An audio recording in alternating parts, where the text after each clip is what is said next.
All right, so now NXT Battleground, and this was an incredibly solid show.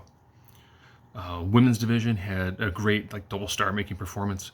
All the men's matches delivered some fantastic moments. This was one of those times where none of the matches were really bad. Some of them weren't as impactful as others, but there was a nice blend of everything. So we begin first. North American Championship, Wes Lee, Tyler Bate, Joe Gacy. Wes Lee is such a fantastic babyface work rate athlete. Seeing Tyler go for his rebound clothesline, Joe Gacy go for the upside down, having them both hit each other, seeing a double. I've heard both a cardiac and Kodiak kick, the back handspring, kick. Just fantastic. Lots of great moments where it was, oh, is Gacy going to get a victory by tap out? No.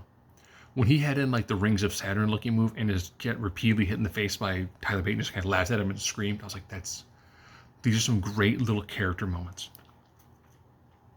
The finish, of course, being Joe Gacy going for the upside down, so his handspring rebound clothesline, and then getting stopped by the Kodiak kick, which is your rebound double handspring back kick. Great, fantastic match. Wes Lee is doing an amazing job. At this point, I really, really want to see Wes Lee with someone like a Noam Dar or Wes Lee and a Carmelo Hayes again. They're both those three guys are at the top of their game when it comes to these fantastic high work rate sort of matches. Brilliant match. Wes Lee won. I think you put him in the opener because he does an amazing job and he really gets the crowd super invested into it. And it gets to that hot opener. It almost brings me back to a old school WCW where they had the cruiserweight match first, and that was all right, here's your opening contest. Strap in, here we go. Starting off with a bang. Great. Noam Dar, Dragon Lee, Heritage Cup. I liked how it's one thing to have Nathan Frazier come down. He's the guy to help work Dragon Lee through some of this. And Dar didn't have anybody because he couldn't find him because no one likes Dar. And then Oro Mensah came down. And then after we end up getting into some of the falls, Oro Mensah then attacks Nathan Frazier. They then get into the ring, and I was like, okay. Heritage Cup, the crowd's getting into it, which was good. It's a bizarre match where it's it's 6 3-minute rounds with a 20-second break. So it ramps up and then has a default break in it, which is great if you're more of an old school fan, where it's at building to anticipation. Then it's here's your 20 seconds of downtime. Then either you're coming back from behind or you're trying to get that momentum back. And I like the flow of that. And then all of a sudden, towards the end, Jackson ran down, got in the ring after they had ejected Mensah and Frazier. And then Lash Legend used the spit bucket hit Dragon Lee, Nova Roller, and then Dar got the victory, 2-1. And I was like, wait. I'm like, the build up to this was Noam Dar being like, oh, will you be in my corner? No. Will you be in my corner? No. And now he's got this crew of Oro Mensah who's solid in the ring but needs something to do. Lash Legend, who has an incredible star-making quality and just look to her. She's just huge. And that's one thing you can do something with her. She just needs, something to do. And I haven't seen Jackson work matches on NXT proper. I know she's done a few matches on Level Up and, solid, but just needs something. Putting those four together in a group, it's ooh. 2 of you are very good talkers. And from what I've seen, 2 of you are incredible in the ring. This is one of those things where they could all bring each other up. And I was like, good, I want stuff like this. I like seeing, when you take a stable and it's men and women. Brilliant. I'm like, let's go. This should be awesome. Let's move forward. Then we get into Dijak and Dragunov. People say you can't do a brutal match without blood. But watch what Dragunov can do. I'm still trying to figure out what Dijak was trying to do. He's lifting the table up. And he's holding the table. And then Dragunov like bum rushes through the table and splits his jaw open. So he's just bleeding all over the place. They did some stuff with the stairs. Whether it was a suplex onto the stairs, beating each other with stairs, that reverse of a choke slam into a DDT, where I'm looking at it going, no, Dragunov. Then I'm thinking, if you're gonna reverse a choke slam into a DDT onto the steps, there really isn't a good spot to take it. But seeing Dragunov take the corner, and then seeing a coast to coast using the stairs, and that wasn't the finish. And then seeing them break a kendo stick, and it's not the finish. And then beat each other with chairs, and it's not the finish. And then the finish is being this his incredible looking diving forearm shot to the back of the head, driving Dijak's face into a steel chair. And I was like, I feel sorry for first match, great work rate. Second match, great storytelling, love the building to it. This one was two guys who were like, I'm gonna break you. You're not gonna break me. I'm gonna break you. You're not gonna break me. I am going to bludgeon you to near death. I'm gonna break you. No. Great character moments. Crowd was super into it, but then you've got two guys who are live rounding each other in the middle of the ring. Just brutal. But Dragunov got the victory, and I was like, man. Dijak's had some fantastic matches where he's just lost. I mean, he's a big, impressive guy who gets built up for the pay-per-view and then loses. I think it's his third straight premium live event loss. But incredible. I was like, man, how do you go after that? Tag title match. Gallus and the Creeds. Again, you got four guys who are like, how you know what we're gonna do? We'll just beat the piss out of each other. Let's do it. Brutus hitting the random Brutus ball, and then Booker T being like, what do you call that move? Cannonball? No, Cannonball's in the corner, Book. This is the Brutus ball. Oh, I'll tell you later. I was like, I like that. I like that. Next to him bringing up ordering chicken parm, I'm like, that's what you need. You need these little moments where, if you know, you know. If you don't know, you're like, I don't get it. But it's good stuff. Julius was hitting suplexes followed by kip-ups. And then a suplex, followed by a kip-up. He was like, oh, there's two of you. Suplex, kip-up. Suplex, kip-up. Suplex, kip-up. With Vic Joseph going, I have to watch this match again so I can count how many times he did that. And of course, Ivy Nile was there to try to help, keep Joe Coffey out of it a little bit. And then Ava Raine came down and attacked Ivy Nile, which then allowed, the Creed's like, what's going on outside the ring? Took their eyes off of it. I'm like, all right, fine with it. If they want to do more stuff with the Dyad and the Creeds, I'm fine with that. If they want to introduce it with Ivy Nile and Ava Raine, sure. I mean, Ava Raine's got a nice pedigree and a lot of good press with her name because of who her lineage is. But right now, not super impressed. But they put her in a spot where she's on TV but not really wrestling much. And Ivy Nile can probably get a good match out of her. Interested to see where they go with it. I like the Creeds chasing. Giving the Creed some other people to feud with. Works. I'm cool with it. Gallus needs to have a decent title reign. Again, like that was good. Not the best match of the night, but a solid match nevertheless.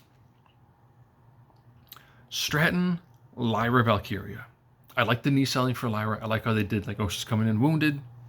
This bird's got a damaged wing. Fine with it.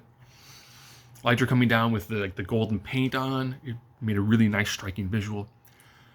But the crowd was so behind Tiffany Stratton, which is weird. It's Lyra is the underdog babyface fighting from underneath with an injury, and the crowd, digs what she's doing, but we're super behind Tiffany Stratton. And Stratton has a fantastic presence, great look. Her character work is really turned a corner. And that moonsault, the PME, prettiest moonsault ever, is, I mean, she hits it beautifully. I was like, wow, that is a gorgeous moonsault. You know, hitting the little bit of a springboard to it, and when she hits it, I almost you could probably take some footage of her and almost overlay it, and it's probably almost identical every single time, which is incredible. And she became a new champ. Crowd chanting 1, 2, 3. Crowd super behind her. And then when you're the heel, like, I told you, I told all of you. And the crowd's like, yay! Standing up, cheering. It's like, but you know, double star making performance. Stratton looked amazing. Now she's like 2 years into being in the ring. That's incredible. She is a natural level of talent that is insane. She talks about how her inspiration is Charlotte. I'm like, you know, maybe in a couple of years, you're going to lose to Charlotte at WrestleMania if you get the call up. But incredible athleticism, solid presence, great look, presentation works for her. I do think probably a tweak to the music, just a little bit. Just a little bit. That's, you know, when the worst thing about your overall rollout is the music just seems like it needs a little something extra to it. But she's going to be an amazing champion. There's plenty of baby faces to go after her. I'm like, you know, here we go. Let's see what she can do. She's top of the card now. All right. And then we end with Mello Braun Breaker. Braun's heel work is the reason he didn't get called up. They're like, his heel work's really good. Like his mic work as a heel is really solid. His in-ring work has always been, it worked as a babyface because it allowed him to work from underneath and hit called big moves, but it's also a fantastic heel set too, where it's guys making a comeback. I've got a few impactful moves to stuff you. You know, it works great for both the beginning of a comeback and for stopping a comeback. And he's done some fantastic work. Crowd incredibly behind Mello. They say, no, I'm dark. There's levels to this. Mello has hit this incredible level. Personally, him and Trick Williams reminds me a lot of, you know, Shawn Michaels, Vin Diesel. Shawn Michaels, Vin Diesel. Well, I mean, that would probably work too. But Trick Williams has figured out how to talk incredibly well. And it's like, here you have a guy who's, you know, a giant who works well as a heater because he talks well, but also can build the babyface sympathy. It's like, that's rare. You know, and the guy just needs reps in the rings. That's it. I mean, he just needs a little bit more to get better. It doesn't help that he's with Carmelo, who is incredible. And he and Braun Breaker, it gels so well. It's that idea of styles make matches. You've got one guy who is incredibly fast and tons of agility, great striking. And the other guy who's just power and quick. What makes Braun Breaker work is he has that almost like Goldberg level of, you know, I'm a big dude, I've got lots of power moves, but I also have moves that are incredibly fast and impactful. You see it a lot. Seeing that, you know, middle rope, springboard, into the I split you in half spear is just incredible. I almost wish they did kind of like a combine where they took, you know, like have Charlotte hit her spear on a dummy that then registers like, here's the, you know, the G-force, here's the amount of pounds of pressure on it. Have Roman hit one, and then have Braun hit one. Throw edge in there too. Because I think when Braun hits his spear, it looks like he's going to cut you in half. Roman has a great spear, but somewhat the way Braun just like pops with it at like the very end, you know, it's a bit like driving through, but it seems like he drives and then cuts you in half, but then stops before he fully splits you into two pieces and just drives all of his weight and power, not through you, just to the very edge of you to just drop you. But wasn't enough. Carmelo in his hometown, babyface reaction behind him, which is weird because He went from like, I'm incredibly good and I'm a cocky heel to everyone going, man, he's incredibly good. I want to cheer him now. Yeah, but he's kind of cocky. He's cocky because he's incredibly good. Shouldn't we boo him because he's cocky? No. He's cocky, but he backs it up. He's really fantastic in the ring. My only fear is that if Vince would ever assume creative control again, Vince would be like, oh, look at Trick. What about Carmella? Look at Trick. Oh, there's the money. Carmella's going to be like, yeah, Trick is money. I'm like certified platinum right here. Where with H will be like, oh man, there's so much money here. You gonna break them up? No. Well, what? No. There's money in this duo. They both bring something to the table, and that sum, and then the total of that sum total of what they are is greater than the sum of its parts. Yeah, that what they have together is so perfect. They don't reason to do anything with it. Just those two guys work together. That's it. So Mella retained, and I was like, ooh. They stand in the ring. I like how Braun got beat, rolled out. Trick got in the ring a little bit, but then make sure that he made sure he was in the ring, but he wasn't the centerpiece. It's like, this is Mella's moment, but you see him in the background, kind of like dancing a little bit. Okay, he knows it. He knows like the focus is on Mello. He's like, but I'm excited because my friend won. Great, fantastic, 2 amazing nights of professional wrestling from the WWE. And, we're a few weeks away from them going to London for Money in the Bank.